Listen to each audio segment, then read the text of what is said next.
Hello, you wonderful people, and welcome to another episode of Super-Fanta-Fi. This being a show, we talk about TV shows of the supernatural, fantasy, and or science fictional genre. For today's episode, I'm going to talk about Cowboy Bebop Episode 8. A lot of really interesting things went down in this episode, so let's break it down. Well, first and foremost, we have Vicious finding himself a new assassin to come after Spike. Especially, I guess, like, he can't really rely on the syndicate resources anymore just because it's like, well, it's kind of burned those bridges, plus he's got everything going on with their coup and everything. So he goes and finds LeFou, who's someone that's been driven insane. They've basically were experimenting on him. That's why Red Eye was made in the first place, was specifically for him. But so many years of it scrambled his brain. But he also has a thing for dogs.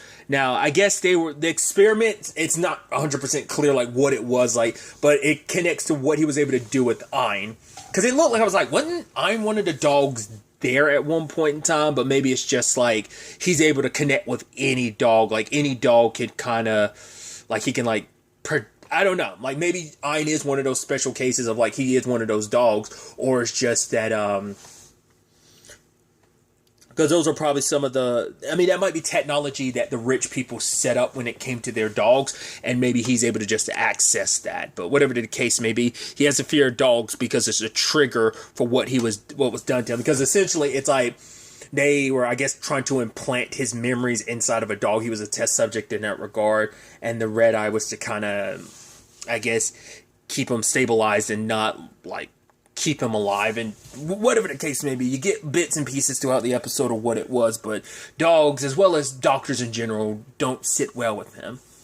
So he's been sent to kill Spike, which Spike, Faye, as well as Jet are off bowling, because it's supposed to be like a relaxing thing, and Jet's not doing so good, and I love that it's like, wait, Faye's like, isn't it my turn? It's like, and Spike's like, yeah, you get 2 shots, and she's like, sport doesn't make any sense. It's stupid. It sucks balls. Especially when Spike nails it and then she gets a gutter ball. So I love that he was like, it's like, Jet's like, it's bad luck to like, go take your turn before the ball comes back or whatever.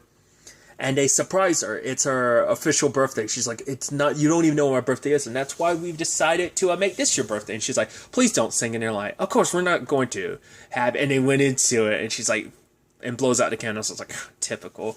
But it's like, yeah, it's something sweet. Like, considering everything they learned about her last episode of not knowing much about her past. And yeah, this could be a new start for her. Let this be your official birthday. You know, it was mainly Jet's idea, but still. But before they could really enjoy everything, LeFou shows up and obviously they are outmatched and outgunned when the guy's got all the tech at his disposal, like a force field, and he's locked and loaded with all the assortment of weapons. But, and he proceeds, Spike gets burned by his flamethrower. Pretty badly burned, too, so they had to walk away licking their wounds. But, LeFou knew how to get to them because he accessed Ein, and I love that, like, because at first Faye was writing down the list, she's like, yeah, whoever it was is probably pissed at us, and it's like, oh, do you see that guy's face? She's like, die, die, die, and so it's like, she's like writing down, like, every other person she's ever pissed off, so there was some sigh of relief when it was like, oh god, he's here to kill Spike, but then it was immediately like, yeah, I'm gonna kill your friends too, so it's like, no one's safe in this regard, but, because wanting to help out Spike, well, not just him, because, like, yeah, this guy came after us and we got to figure out why. Jet went to Woody and she gave him, like, all the info she could, which is nothing, because it's like, right, this guy's been wiped from existence. Only certain people have the power and pull to do something like that, like a high-level military grade type of situation.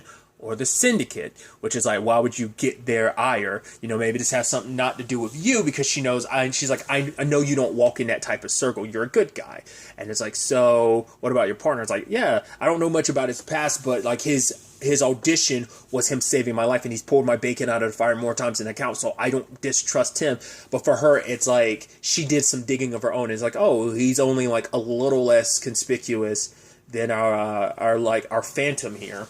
So it's like, yeah, there's definitely something up with your partner. And I'm assuming Jet has never really asked too much about his past, but he's kind of forced to under these circumstances. But I think Woody, just for Jet's sake, is probably going to keep digging on her own, which is probably not a good thing. But, because Jet does ask him about it, like his past and stuff like that. And Spike is like, no, like, I'm not, Like, you know, he's avoiding the conversation. Yes, he doesn't know LeFou, but it's like, yeah, like, it's like, what did he say to you? And he was like, yeah, he was screaming at Ein, die, die, die. It's like, obviously diverting the conversation, because it's like, not the circumstances under which he wanted to have this conversation. He definitely doesn't want to have the conversation at all. That's why he keeps avoiding it. It's like, it's been 3 years you could have had at any point in time, but you like this because you don't want to, like, have all these ties to your time as Faceless with the Syndicate, because that's not who you are anymore. You're Spike Spiegel. You know, this is supposed to be your fresh start, like, your second act, essentially. And he doesn't want to ruin that, because he knows, like, if the truth comes out, which even he knows it will, he's scared of the day it will, so he's trying to prolong it because he knows, like, right, I'm the true target. That's why he's not. That's also, like, because he knows that the truth comes out, it's like, all this, it ends, and he doesn't want it to end, you know, because he even said it himself, he's like, oh, I'm an orphan, like, Jet's the closest thing he's had to family, and now with Faye too, and Ein, it's like, yeah, I have a little family around me, I'm not willing to, like, let that go, so he's avoiding telling the truth. He's like, yeah, the guy's got a kinetic force field that's going to stop anything, certain objects and anything fast moving, so it's like, if I can get in close with a knife, I'm going to be good. But Jet won't let him go alone, because Jet's like, I know about your past. I was like, is he bluffing just to get Spike to talk about it? But he thinks because of LeFou's, like, past and everything, it's like, oh, like, you know, our madman was a Perot was a military guy himself and had his records wiped, so he's thinking that Spike's the same thing, that he was part of, like, a special forces type of a special squad that did some stuff that wasn't too nice. The killing is like your skill set and everything. I know, and he's like, you probably don't want to talk about your time. Even referred to him later on as a war hero, and even Faye's like, what's that about? But, like, Spike immediately was just like, yeah, can we forget about that? Just move on and just mind your own business. It's like, yeah, he doesn't, because he knows it's like, right, I'm lying even more, even though we just had this whole conversation last episode about Faye lying, and, like, here I am lying and just letting you believe what you believe about me. So they've got it planned out, and I love that Jet makes a whole rhyme about it, because he's like, right, it keeps it in the system, and he's like, we're going to keep going over this until you guys, like, put a little bit more enthusiasm in, and they have to kind of exaggerate it a little bit at the end there, and he's got it all planned out, which I even love Faye being like, do we have to really use the poison? And then, like, Spike's like, what are you, a pacifist? And then I love that Faye's kind of look at him like, wait, what are you talking about? Because I don't want to kill the guy with poison that I just want to, like, maybe make him dead, sure. But it's like, yeah, like, you know, we're sticking this out together. It's like, if you want to go, Spike, you're going to have to go through us. So he's kind of forced to work with him. It's like, all right, so I got this. All right, I'll go in that phase 1, but he shuts down the Bebop, you know, as he's leaving, to make sure they don't follow him. Because for Spike, too, it's like, this is my problem. He's here because Vicious is my past catching up to me. Neither one of you should have to put your lives on the line for my sake. I'm the one that started this. He's after me. He's not after you. You know, either way, he's like, he doesn't plan on dying, but he's not going to make it easier for them to catch a stray in the process of this guy's coming after him. So Spike goes at him one-on-one, which I even love that creepy motif of, like, you know, him becoming, like, the clown and everything, like, especially, like, when he was looking at that booth, and, like, you see, like, from inside the booth, like, his reflection of, like, the makeup on top of him as he's laughing maniacally. I'm like, oh, I like how that looks. Again, could be some shot for shot thing out of the anime, I don't remember, but just from a cinematography standpoint, I just thought that looked pretty dope. But Spike, knife in hand, trying to get past that area. It's like, no, the guy's pretty fast. I guess the equipment on him doesn't just allow him to like float and levitate. It allows him to kind of dash around quickly. So no matter what, like, Spike's doing, he can't really land a hit on the guy. The guy's, like, too well armed, too well trained. This isn't just some running amok. This guy's a specialized assassin killer. So, but Spike comes down to his last knife, and that's what finally does it. I mean, using a dog as a distraction, he ends up getting in close and stabbing him. But at that moment, it all became too overwhelming, and it triggered everything in him, and he starts crying for his mom.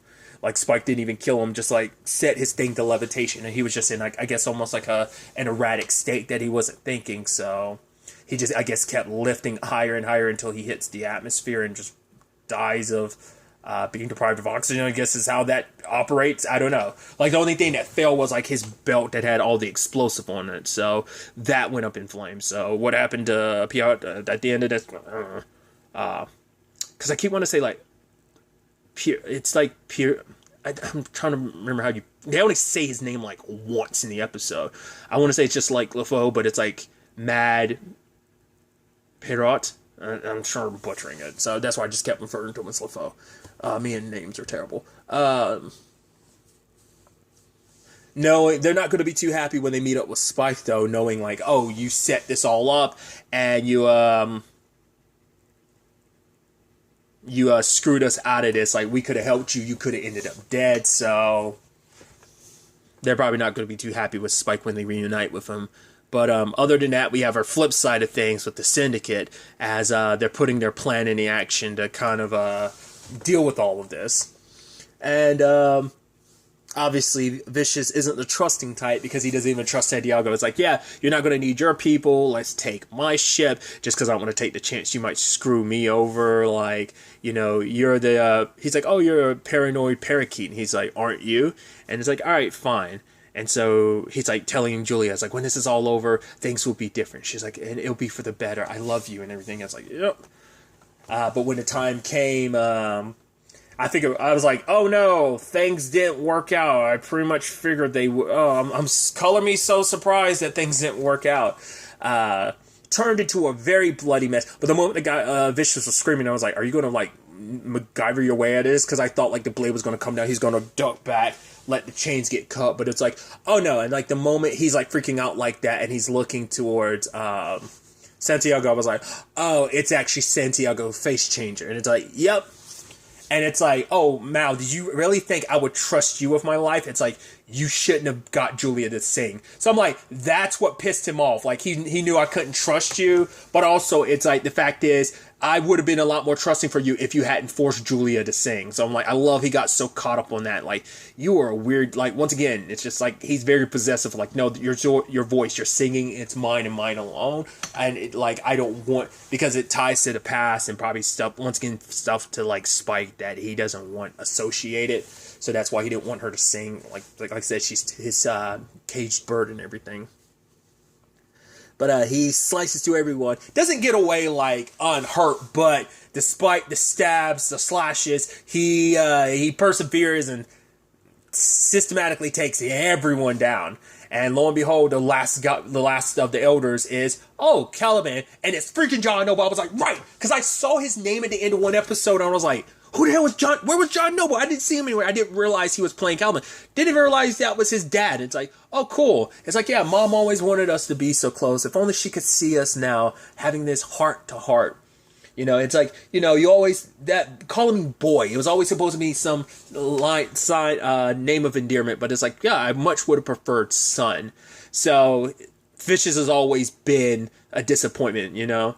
He was even saying that before, quote-unquote, Vicious, when in actuality, Santiago got his head lopped off. And so it's like, right, so we understand why Vicious has such a, like, inferiority, like, type of thing going on. Because your dad's, like, at the head honcho of this, like, organization and kind of making you the legacy, but you get punted down like you're nothing. You don't get the respect you deserve. It's like, I was never good enough. So that's why when Julia said that a couple episodes back, why it set him off too much, because he's had to deal with that type of, like, resentment from his father for so long that, like, hearing that from Julia pissed him off. He always, because everyone always underestimates him. It's also like, yeah, you're not as good as that partner of yours. So it's like, once again, I think he was always in Spike's shadow. So that's why probably other people in the organization looked at Spike as, oh, like, Spike's that dude. Vicious, whatever. Especially his own father. But he's like, yeah, no matter what, even doing this, you're still that scared little boy. You'll always be that scared little boy, you know? That's why he's doing all what he's doing, because he's afraid it's going to be taken from him, so he's trying to take the initiative. And at the end, you know, he confronts Mao. It's like, yeah, you thought I was going to trust you with my life. And it's like, tell Julia I'm sorry. Oh, for making her sing? No, for not bringing her your head. And now it's like he knows Julia was behind it, so lops off Mao's head, and Julia, I was almost thinking like, oh, is it going to be like Julia's pretending like she's still there when in actuality she isn't. She thought everything was going to go according to plan. That's the sad thing. Vicious didn't find out about your plan and counteracted. Like, he already had plans to kill Mal. It's just you kind of bet on the wrong horse. And she had to run her mouth off at the last second just to because she wanted to give a middle finger to Vicious of like, oh, the woman you love and claim to be doing this for, which is, you know, self-preservation in your own regard as well. But the woman you claim to love and you're doing this for, it's like, no, she wanted you dead too. So he's like, oh, no. He's like, how was your day? Oh, mine was good. Oh, bloody and everything. I'm like, oh, you look super psychotic right now. And he just tosses Mal's head into fire. He's like, I think it's about to get even better. So it's definitely going to be interesting to see where things kind of go from here. It's not because the circumstances between Julia and Spike, I remember certain aspects about them meeting up again in the anime. I have like vague memories of it. Obviously, it's like, so what's the circumstances going to be that actually brings them together? It seems like the way they're setting it up, it seems quite different, you know? For what I remember, but not unless this could still be the roadmap leading directly to that thing. This feels like it's a departure in that regard, but like I said, maybe things will change a little bit. Well, maybe things have changed a lot in that regard, or maybe just a little bit, and we still get that way. Once again, sorry for not having a clearer memory. It's like at this point, me saying all this, I should have just watched the anime before. But like I said, I just wanted to have, like, I guess having all the memory of Cowboy Bebop, the anime, would be better than having none at all at this point when I keep being like, oh, did this happen? Did that happen? Regardless, I'm interested to see how this all plays out going forward into the next episode. It's only 2 episodes left in the season, so we'll see what happens next. But really, that's all I want to talk about. So the next time we meet, be happy, be safe, live life to the fullest, and enjoy it. Good day, and goodbye.